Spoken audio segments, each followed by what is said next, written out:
Hello, everybody. I'm a practicing therapist and a doctoral student of psychology. Today, I want to talk about a phenomenon that you guys bring up a lot when I have calls with you guys. So it is inspired by that. I'm not sharing anyone's private information. I'm just kind of sharing a dynamic that I'm noticing. There is a time where somebody doesn't like that they find you attractive. It is usually someone who's insecure, they have trauma, and this is denial. It's a defense mechanism. So I think we can talk about this so that maybe you guys are aware. It's really hard it takes a long time for this person to know that you're attractive. And so it might not be worth the investment. However, it is still something for you to keep in mind so that you're aware of these dynamics. We'll talk about the investment part later. But the first one is they actually feel like they're not good enough for you. So let's stop on this one so that you guys can understand it. This is the part that I mentioned that it might not be worth the investment. It's up to you. I can't tell you what to do. But the reason is because this is a self-esteem issue that you cannot correct. There are people in this world who feel like they're not good enough for somebody. And so therefore, they will sabotage that relationship. They will deny how they really feel. They will choose partners that they feel match their level more. So it'll be like, manipulative people, addicts, people like that, because like they are attracted to people like that, but they're not actually attracted. Their wound is. I've made a video on this channel about how you guys are attracted to something that matches your wound. Other people do this too. Women, men, people that maybe you like, they do that too. And you might not be their wound. You might be their genuine attraction. But that can conflict with their belief system because they believe that they're not good enough. And if they're not good enough, other things can happen too. You might hurt them, you might leave them, you might find out that they're not who you want and you might dump them or cheat on them. I'm not saying you would do that. These are the narratives in their mind. And so they actually feel like they're not good enough. So they might not react the way you would imagine if somebody likes you because they're denying it or they're uncomfortable with it. The tricky part about this one, and actually pretty much all of these, is they probably will come back when they heal or when they realize how they actually feel, but it takes a long time. And that's what I mean by it might not be worth the investment. The next one is based on a research that was published in 2001, and I will put that in description box. They actually saw their own flaws in comparison to you. So this study was based on dating and married couples. However, we can also apply it to relationships in general. It's just easier to find studies where people are married because we can get both sides. It's easier.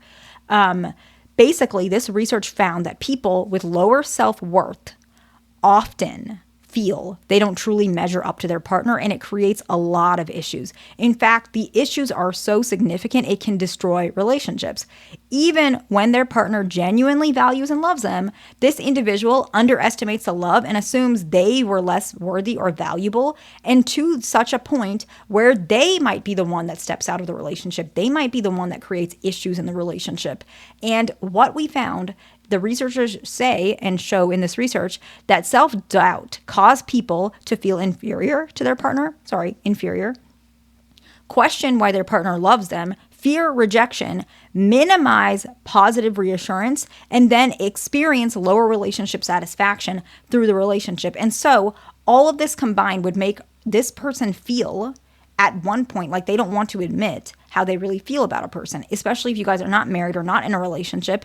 We can see this important finding here shows that insecurity often came up from the person's internal view rather than the quality of the relationship. So basically, you could be the best guy in the world, you could be the best girl in the world, and this person will still interpret it as a barrier to wanting to admit they like you, wanting to admit that the relationship is satisfying because they have a lack of perspective or view of themselves. They don't see themselves as valuable. And so a sub point to this, and then we'll talk about the other points as to why this happens, is a lot of times if you like them, they might think there's something wrong with you because they don't like themselves that much.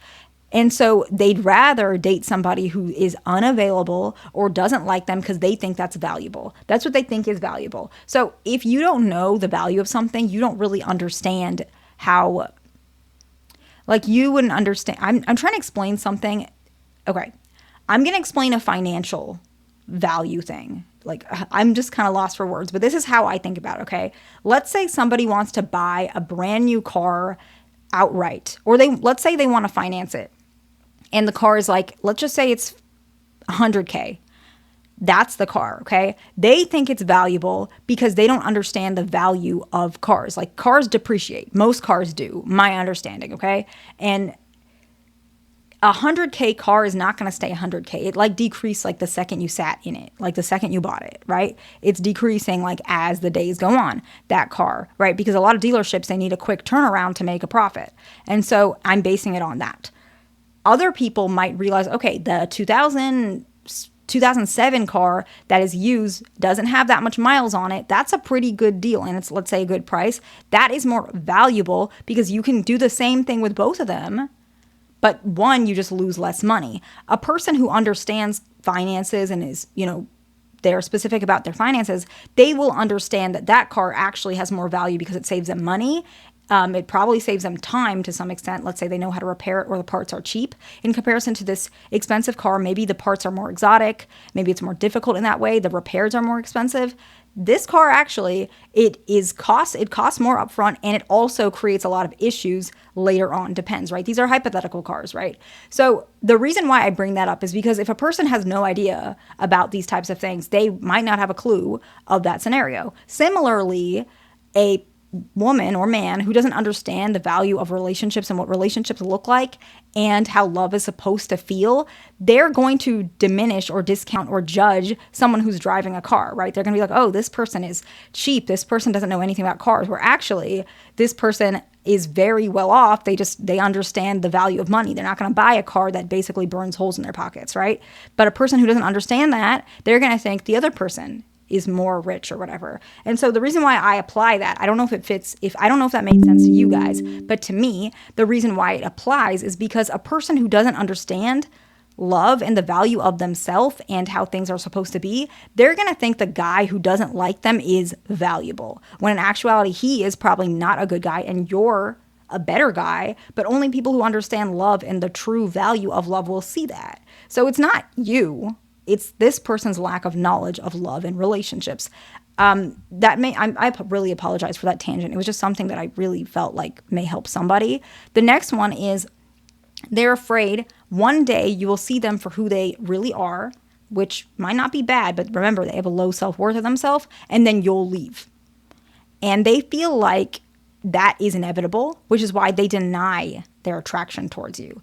Because that if you're attracted to somebody and maybe they don't like you as much, or one day they'll leave you, you're the person that's going to get hurt. And this person, she has low self-esteem, so she doesn't want to experience that. She doesn't want to learn from that, or she doesn't want to see that that's not what's going to happen. She's not going to risk it. Or him, it doesn't matter. The next one is they feel like that they will have to change or improve to match your level. This is way more common than a lot of people realize. If you are a good-looking person and you take care of yourself, you have a good job, and maybe they don't have much going for them, not that you would judge them, they actually might feel like, oh, now I have to do a lot of work to improve myself if I'm to keep this relationship, but I don't want to. So I'm going to go with that guy who doesn't have much going for him, because then I don't have to work on myself. And that is unfortunately the reality. And again, this is a self-esteem issue. Why would you not want to work on yourself? Because you don't think you're valuable enough. And the last one is they will constantly compare themselves to you, which will deteriorate the relationship. Maybe you got a raise and they're still in the same job they've been in for years. They are struggling, maybe they're unemployed, and you have a really well-paying job and you're highly sought out for. They're going to continuously compare themselves, and they don't want to handle that. And so they do deny that they're attracted to you. This is very real. It's not going to fit everybody. It's really not going to fit everybody. But the people that it does fit, you will probably have more understanding of that dynamic because I shared this video. That's my hope. I hope this video is helpful to somebody. Please like, subscribe. I'll see you in the next one.